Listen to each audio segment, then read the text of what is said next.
galère un petit peu à monter, mais à la descente c'est royal parce qu'en fait on a un frein moteur qui est génial. Là je suis en seconde, il y a 9% de pente et je touche pas au frein. On est à 20 à l'heure et au moins on n'a pas les freins qui surchauffent. On est tranquille. Je suis même obligé d'accélérer un peu là.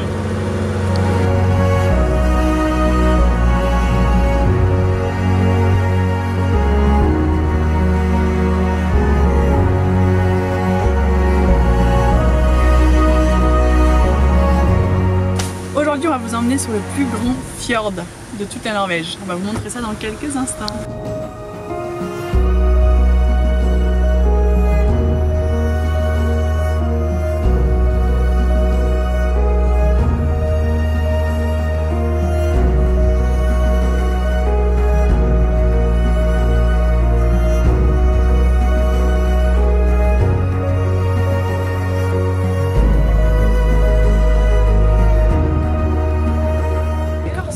Parce qu'il n'y a que des fjords partout et du coup c'est plus facile, ça passe super cher et c'est beaucoup plus simple pour nous. Du coup bah c'est parti pour un ferry.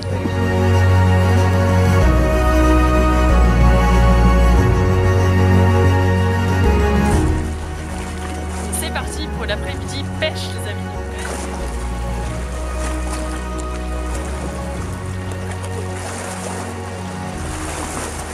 La session pêche est terminée, on a attrapé des beaux maquereaux qu'on garde pour demain et ce soir on va se faire un gros bout de viande en pirade et je pense que ça va être délicieux.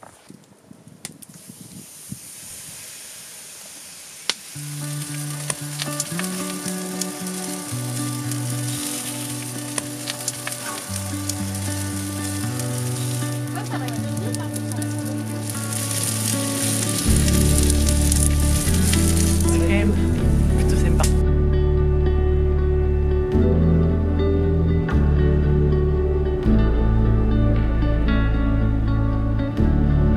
Après cet excellent repas, on part direction la route des trolls. On l'a fait le soir parce qu'il y aura moins de monde, on sait pas trop à quoi s'attendre, mais on t'emmène bien sûr avec nous.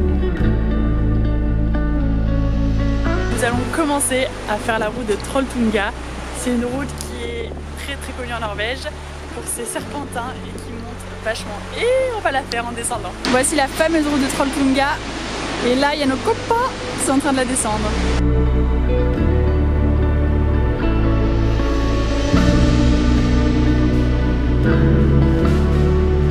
Après les copains, bah, ça va être à notre tour. J'avoue qu'on stresse un peu, mais ça va le faire tout doucement, tous les trois avec Ginette. C'est parti. Moi je suis prêt. Ginette a les freins froids pour l'instant. Je pense qu'ils sont bien chauds à l'arrivée, mais ça va le faire.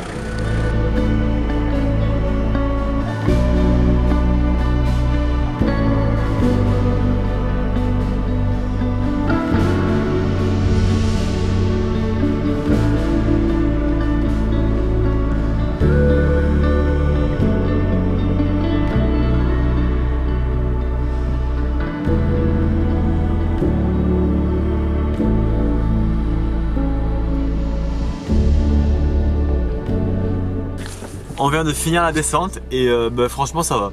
Je m'attendais vraiment à pire. Moi aussi. En seconde, on n'a pas dépassé les 20-25, on a vraiment utilisé le frein moteur. Bon, les freins doivent être chauds, mais bon... On a même croisé Mathis en mobilette qui est remonté la route des trains. Franchement, n'hésitez pas, franchement ça va. Il y a pire, je pense. Ouais, si on l'a fait avec Ginette, vous pouvez le faire. Carrément. Découvert en randonnant des cabanes perdues au milieu de la nature en Norvège. On va les découvrir et peut-être dormir là-bas.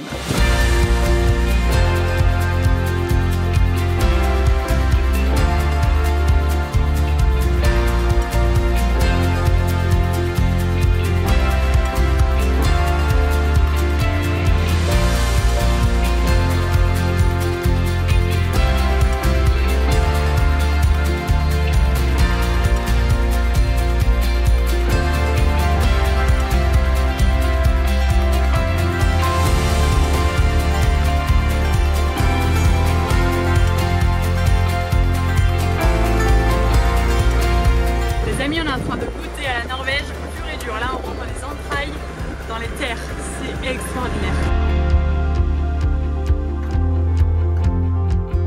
On est dans la première pièce, alors il y a une cheminée, en fait c'est la chambre, il y a 4 chalets superposés, mais il faut dormir bien 20 personnes. Ensuite on arrive à l'accueil.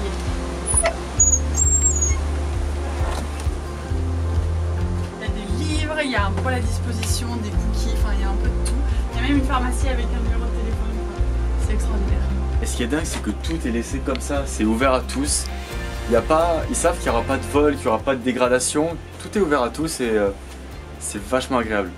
Bienvenue dans la cuisine en plein air, mise à disposition avec plein de tables, enfin, il y a énormément de choses. Et ici on a une potence qui permet de mettre de l'eau sur le feu directement. Et ici c'est là qu'on coupe le bois, il y a de la réserve. Ici c'est une laverie, il y a encore le moulin qui est juste ici pour l'eau.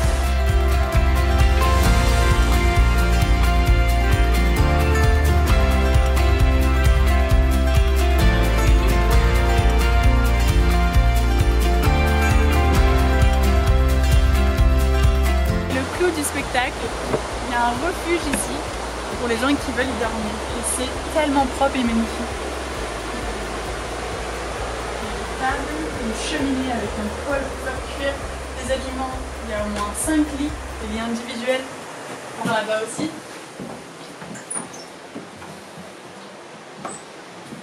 Mais c'est tellement bien entretenu.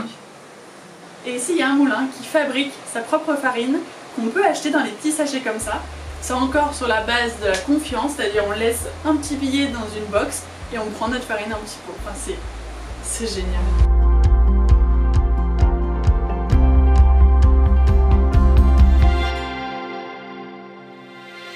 Et autrefois, le meunier vivait ici occasionnellement avec sa famille parce que la ville était très loin quand même d'ici. Et maintenant c'est ouvert à tous les voyageurs, il faut juste laisser le lieu intact et très propre.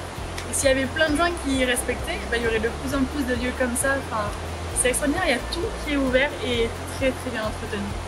Et même pour la location, c'est basé sur la confiance. C'est pas besoin de réserver ou autre. C'est on arrive, on paye et on utilise les lieux et on les laisse intacts.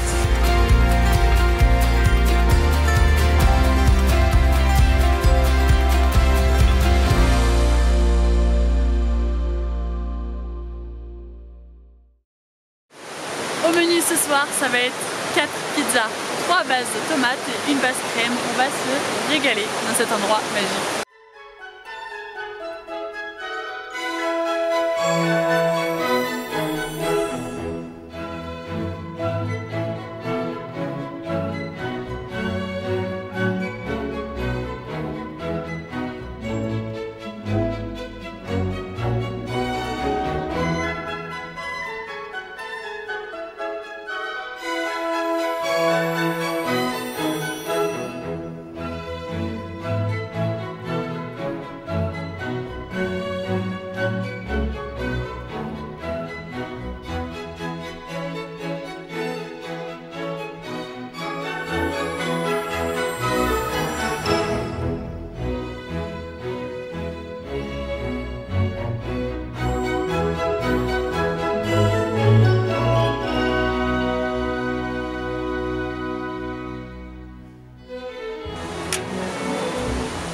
Allez les pizzaiolos! On entend.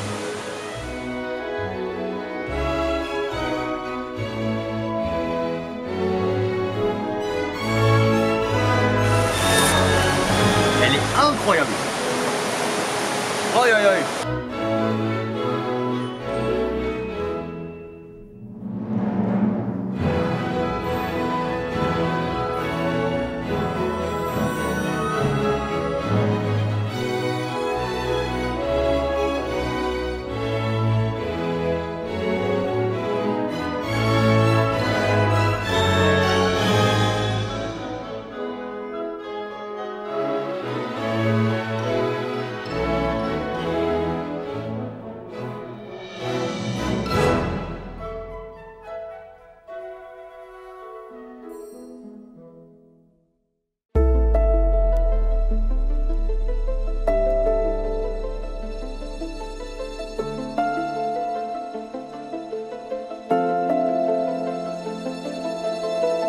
Aujourd'hui est un grand jour, on va aller faire du rafting avec Mathias et Mathis. Alors il y a de l'excitation, de la peur, de la crainte, mais de l'excitation. Bon, c'est parti. Excité, premier rafting pour Eva, son anniversaire. Oui, j'ai peur. Non, ça va être sympa. C'est du 5 mm qu'on a je pense. Mais c'est bien, tant mieux. Il paraît qu'on peut tomber à l'eau, se renverser, se prendre des rochers, c'est hyper rassurant.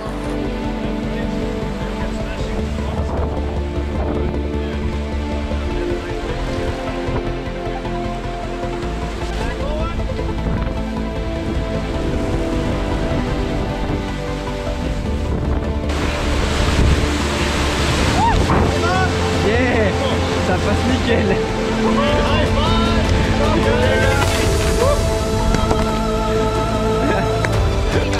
On est devant. On va se prendre la gueule. Il faut.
On vient de finir le rafting. J'ai pris une douche, on est au chaud parce qu'on a eu un petit peu froid quand même. Et c'était extraordinaire. Enfin, on s'est retourné à la fin. Ouais, on a fait une espèce de tourbillon. On est resté bien 6-7 secondes. Ça fait peur. Ça Sous l'eau. fait très peur. Tu fais caillou, kayak parce qu'il était au-dessus, caillou, rafting, caillou. Et à la fin, tu sors. Ouais, c'était franchement extraordinaire. J'ai adoré mon cadeau, merci beaucoup. Mais il y a beaucoup d'émotions. C'était sportif, intense, émotionnel. Nous, on va aller se reposer. Oui. On te laisse là pour cette semaine. On te retrouve la semaine prochaine. Et la semaine prochaine, on te fait faire toute la côte ouest de la Norvège, en passant par les îles et tout. Tu vas voir, ça va être super sympa. Ça va être super chouette. Bon, c'est pas encore où on va, nous. C'est vrai. À la semaine prochaine. Salut.